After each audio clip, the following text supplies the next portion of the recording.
साथियों, अमृत महोत्सव में देश ने हर एक देशवासी से सबका प्रयास का आह्वान किया है। गोवा का मुक्ति संग्राम इस मंत्र का एक बड़ा उदाहरण है। अभी मैं आजाद मैदान में शहीद मेमोरियल को देख रहा था। इसे 4 हाथों की आकृतियों से आकार दिया गया है।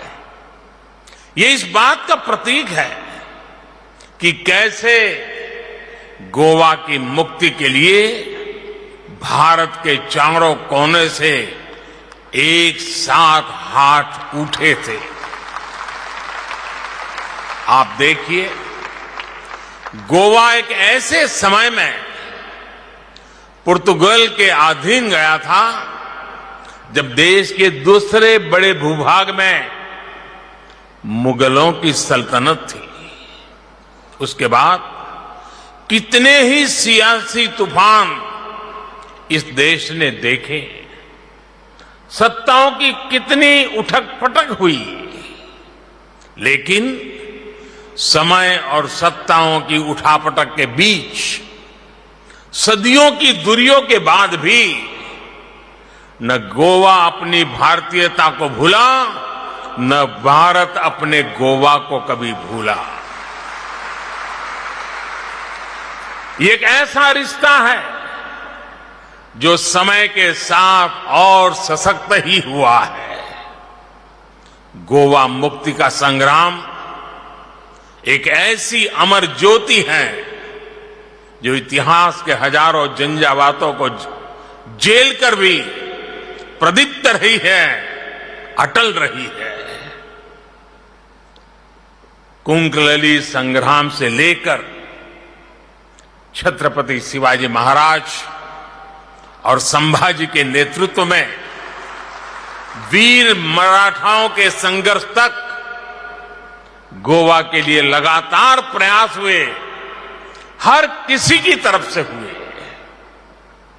साथियों, देश तो गोवा से पहले आजाद हुआ था। देश के अधिकांश लोगों को अपने अधिकार मिल चुके थे। अब उनके पास अपने सपनों को जीने का समय था। उनके पास विकल्प था कि वो शासन सत्ता के लिए संघर्ष कर सकते थे, पद प्रतिष्ठा ले सकते थे, लेकिन कितने ही सेनानियों ने वो सब छोड़कर गोवा की आजादी के लिए संघर्ष और बलिदान का रास्ता चुना। गोवा के लोगों ने भी मुक्ति और स्वराज के लिए आंदोलन को कभी थमने नहीं दिया। उन्होंने भारत के इतिहास में सबसे लंबे समय तक आजादी की लौ को जला कर रखा। ऐसा इसलिए क्योंकि भारत सिर्फ एक राजनीतिक सत्ता भर नहीं है। भारत मानवता के हितों की रक्षा करने वाला एक विचार है, एक परिवार है। भारत एक ऐसा भाव है जहां राष्ट्र स्व से ऊपर होता है, सर्वोपरि होता है। जहां एक ही मंत्र होता है, राष्ट्र प्रथम, नेशन फर्स्ट। जहां एक ही संकल्प होता है, एक भारत श्रेष्ठ भारत। आप देखिए, लुइस दी मेनेजिस ब्रांगाजा, स्त्रिस्त्राव ब्रांगाजा द कुना, जूलियो मेनेजिस जैसे नाम हो, पुरुषोत्तम काकोडकर, लक्ष्मीकांत भैमरे जैसे सेनानी हो, या फिर बालाराया मापारी जैसे युवाओं के बलिदान, हमारे कितने ही सेनानियों ने आजादी के बाद भी आंदोलन किए, पीड़ाएं झेली, बलिदान दिया, लेकिन इस मूवमेंट को रुकने नहीं दिया।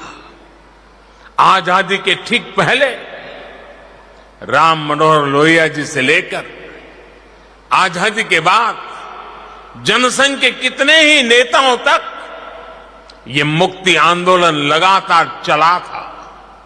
याद करिए मोहन रानडे जी को, जिन्हें गोवा की मुक्ति के लिए आंदोलन करने पर जेल भेज दिया था।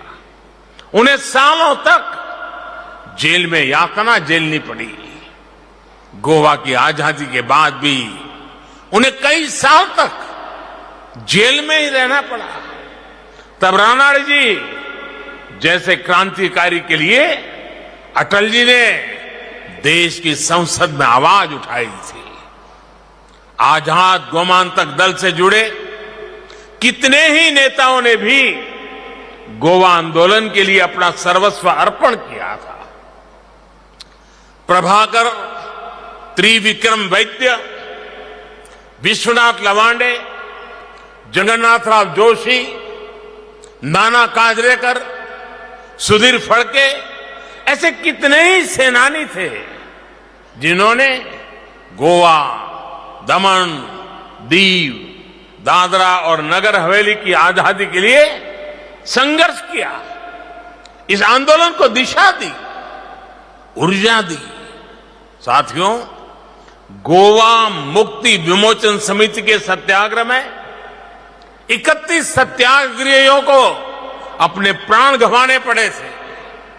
आप सोचिए, इस बलिदानियों के बारे में पंजाब के वीर करनेल सिंह बेनीपाल जैसे वीरों के बारे में इनके भीतर एक छटपटाहट थी, क्योंकि उस समय देश का एक हिस्सा तब भी पराधीन था। कुछ देशवासियों को तब भी आजादी नहीं मिली थी। और आज मैं इस अवसर पर यह भी कहूंगा कि अगर सरदार वल्लभ भाई पटेल कुछ वर्ष और जीवित रहते तो गोवा को अपनी मुक्ति के लिए इतना इंतजार नहीं करना पड़ता। इंडिया टीवी हर वक्त हर जगह डाउनलोड करने के लिए सर्च करें India TV news Google play store या ऐप स्टोर पर।